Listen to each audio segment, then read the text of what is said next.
Here at home, the NDP continues to call on the Prime Minister to advocate for a ceasefire. We're going to start tonight with the leader of the party, Jagmeet Singh. Hi, Mr. Singh. Good to have you with us. Thanks for making the time. Thanks so much for having me. I know you have a motion on a totally different subject on home heating, and we're going to talk about that in a second. But I did want to start just because these Canadians are finally able to leave Gaza. On your party's very direct call to the Prime Minister to advocate for a ceasefire, Israel, has responded to those calls by saying, look, you can't trust Hamas. And in fact, a ceasefire would embolden them and allow them to do more of the heinous things that they've already done. Why, despite that, do you think the Prime Minister should call for one?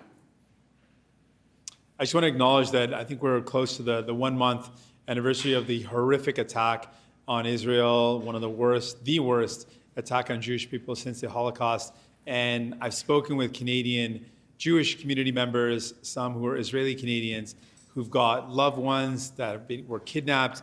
They don't know what's happening. They don't know what's going on with their loved ones, if they're alive, if they're well, if they're not.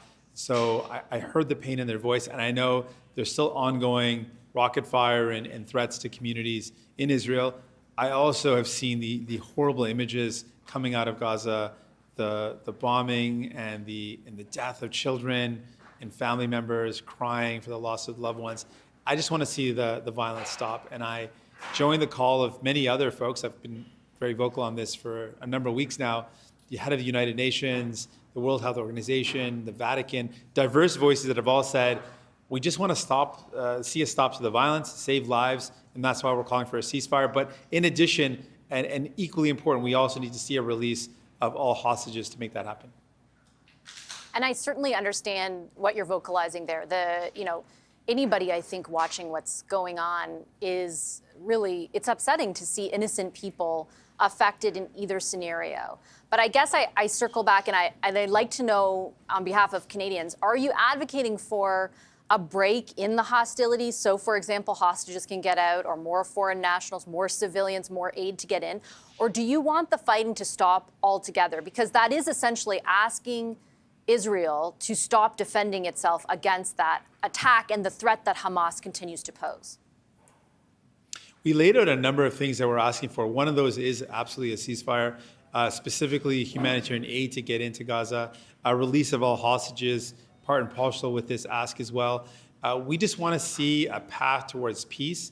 And the concern that we have is that more violence just will mean more death and more destruction.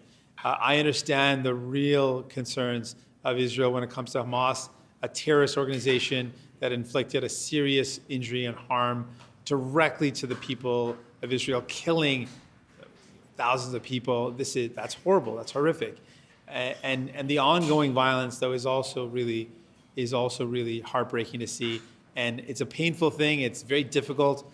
And my heart just breaks seeing all these ongoing images of pain and of death. And that's why we're saying we want to see a path towards peace. And the only way for us to get there is to stop the violence. And that's why we're saying Canada should take a role in calling for a release of all hostages and a ceasefire. Those are things that are really important right now. So I do just want to distinguish and make sure our audience understands. The Prime Minister has called for the hostages to be released, and he's called for humanitarian pauses, so essentially short ceasefires that would allow for people to leave Gaza and more aid to get in.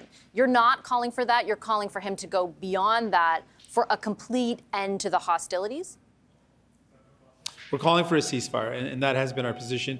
In addition to the ceasefire, we made additional specific demands around Canada taking position, ongoing support for humanitarian relief. There's no food, water, medicine, and resources for hospitals, for the people of Gaza.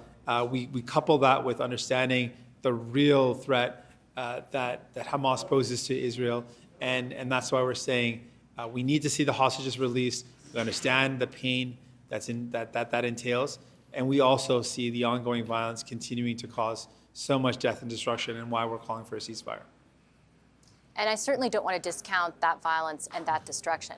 But if Israel were to say, okay, we're just going to stop, what impetus does Hamas have then to release the 240 people it continues to hold hostage? And can Hamas be trusted in any way, from your viewpoint, to hold up its end of a potential ceasefire?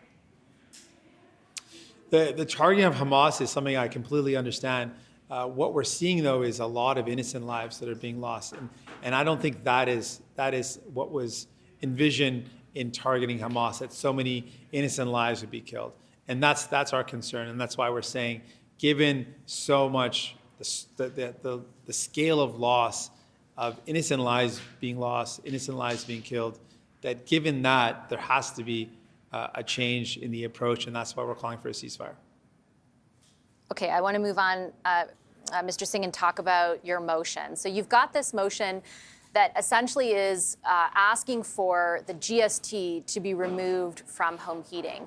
I was looking for some analysis on how much that would actually save Canadian families, because I think in this case the numbers do matter. Everybody is feeling the pinch to varying degrees, but I think life is pretty unaffordable right across the board. The only analysis I could actually find was from Andrew Scheer's platform when he was running to be prime minister, in which the party proposed the same thing, and they said it would save the average family about $107 a year. Is that in line with what your proposal will save Canadian families? Well, we want to take GST off of all home heating. It's a permanent relief for Canadians. It's not a pause like the Conservatives are proposing. Our plan is to permanently remove home heating from GST, or GST being applied to home heating. And that's going to be an ongoing and permanent relief. But coupled with that, our plan is about making sure we help low and middle income Canadians get a heat pump, which is, for many people, will be more affordable and certainly cleaner option to heat their homes. And at the same time, we're saying that the excess profits of oil and gas companies should be used in order to fund this. That's our plan. It's a plan that a number of environmental organizations have come out saying makes sense. We need to make sure that we are giving people a real option instead of just relying on a disincentive. Let's give people a positive, supportive path towards making the right choice when it comes to something like putting a heat pump in their home. My question, though, Mr. Singh, was about how much it would save Canadians. And I think it's important information when they're trying to evaluate which party has the best plan when it comes to helping them save money. You didn't answer. How much will this, on average, save Canadians if your proposal is adopted? I know it's a non-binding motion, but let's say the government goes ahead with it. Well, you've cited a figure from Mr. Scheer, a proposal or an estimate of the savings. So that's one example of what it could save per year. We're also acknowledging that this is going to be a permanent relief. So it's not just going to be for 1 year. This is going to be from now moving forward. So that's going to increase the benefit that it's going to have to Canadians. It's also the fairer approach. And this is part of our analysis, that the Liberals' approach was very divisive to provide some relief to some regions and not others. And the Conservative approach, again, doesn't help all Canadians. People in Quebec, people in BC, people in Northwest Territories are impacted by federal pricing on pollution. So our plan is to help all Canadians. It's a fair plan. It's about fairness, but it also includes elements of giving people the long-term benefit, not just of permanent removing GST out in home heating, but also the assistance to make sure people can get access to a cleaner, more affordable way to heat their homes. And then the way to pay for it is a windfall tax similar to what the United Kingdom has done.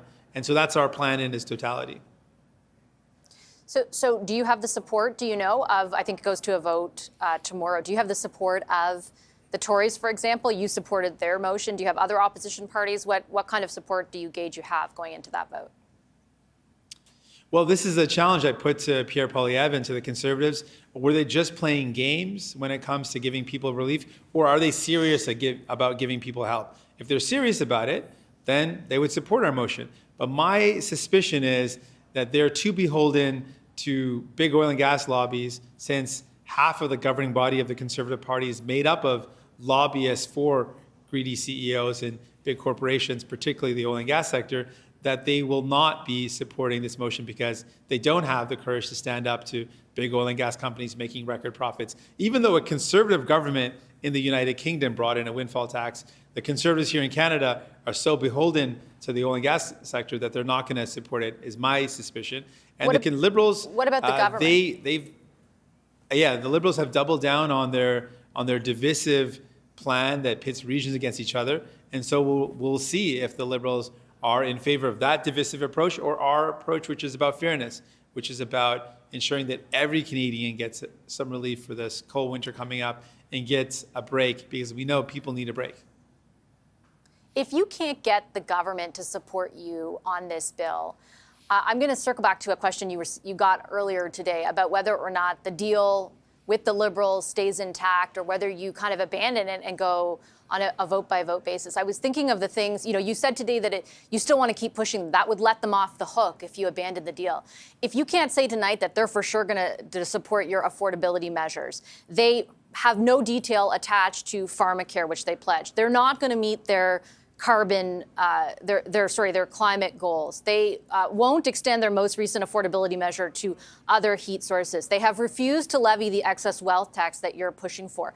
What exactly are you pushing them to do other than dental care? What is worth it to keep in this deal? Well, so far, some of the things that we've done, we've brought in 10 paid sick days for Canadians for the law of the land that was never there before. We're able to bring in childcare legislation to make the childcare funding permanent. That ensures that many people get access to affordable childcare. We're able to now, by the end of this year, we're going to push to make sure anti-SCAB legislation happens. That's legislation that's going to give more power to workers, take away power from the big bosses, and give that to working people. We are going to continue to push for on dental care. And we're not just talking about any old dental care program. This is the biggest expansion of our healthcare system in a generation. It's going to help millions of people. And by the end of this year, the plan is going to include all seniors, children, and people living with disabilities. So it's a significant thing. But and you're the supposed to get plan, help for we're going to continue to push back on that. But there's nothing.